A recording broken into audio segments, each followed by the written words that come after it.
here at the reptile room. Well, not at the reptile room. We are actually at the zoo doing some important conservation work today. I'm super excited to tell you about, so let's go take a look.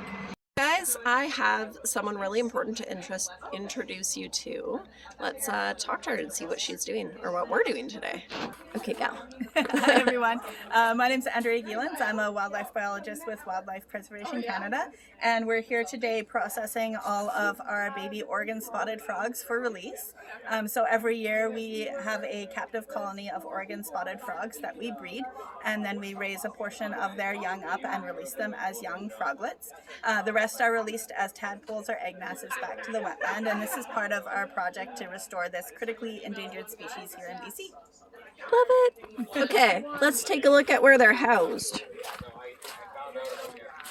So this tub is just getting ready for us to pull out all the adults and give them their fall measurements before they go into their hibernation. So the water is drained a little bit low, but every enclosure has floating foam islands covered with vegetation. It gives the frogs and the crickets hiding spots so that they can effectively eat. And so here is Oregon spotted frogs make us very poor display animals for that reason. They dig down in the mud immediately. See if we can get her.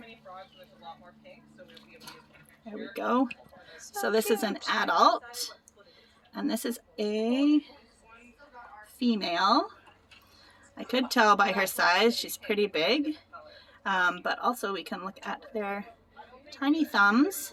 And so if this was a male, they would have a big black pad on their thumb. It's called a nuptial pad, and it helps their thumb really grip onto the female. So during amplexus, or frog breeding, the male kind of sits on her back like a backpack and hooks his arms under her armpits, and that thumb pad really helps them get a good grip on her. Awesome. What's your favorite part of this process? My favorite part, it depends on how every part is going every year. Right now we've had a lot of success with our captive breeding, and we've had a lot of tadpoles produced in the past few years. So being able to make that breakthrough and really make sure that our population is massively contributing to wild numbers has been really exciting every year to go through. Spring and egg laying is for sure the best right now. And if you had one message for general public, what would that be? Just to, even if you can't see these animals because they're out in wetlands and you need chest waders to find them and they're very rare, just that the rare animals that you can't see or maybe not as glamorous are just as important as some of the birds and the big cats and the other animals that we might see a little bit more. Thank you so much for letting us be here. Yeah, no problem. Thanks for helping out. All right, everybody remembered Spencer, right? Hello. So he invited us here today to do some work with some frogs. I'll let him explain to you what we're doing. So today we're marking these juvenile Oregon spotted frogs that have grown up here at the zoo, and we're going to be pit tagging ones that are big enough, which basically means giving them an ID tag that we can use to find out who it is if we catch these guys later in the wild. So right now I'm going to be doing a pit tag for this little guy. I'll try not to screw it up.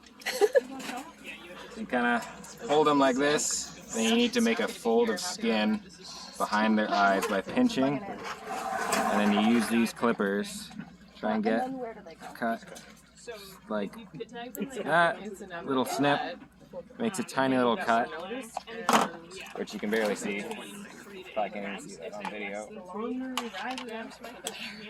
And then assuming I did this right, the pit tag just goes right into the incision, if you can find it.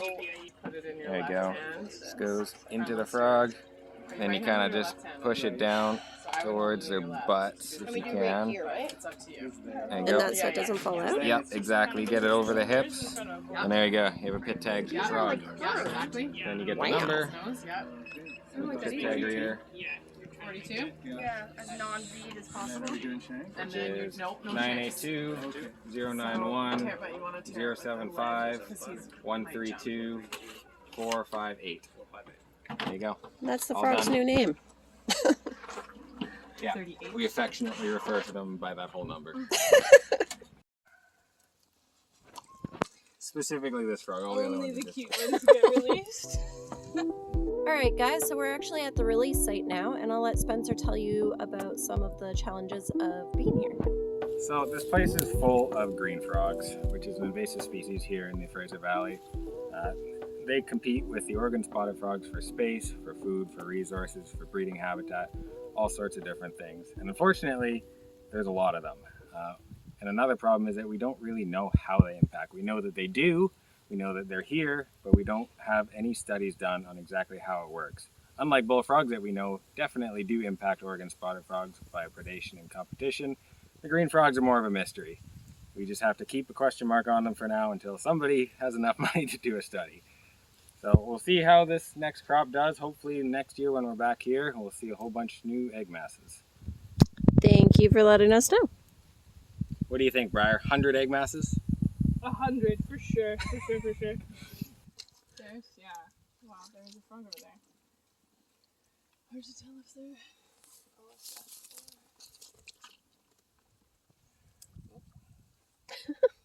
Bye. Bye.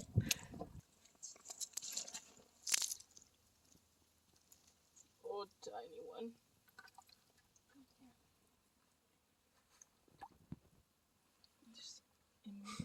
Just gone. Yeah.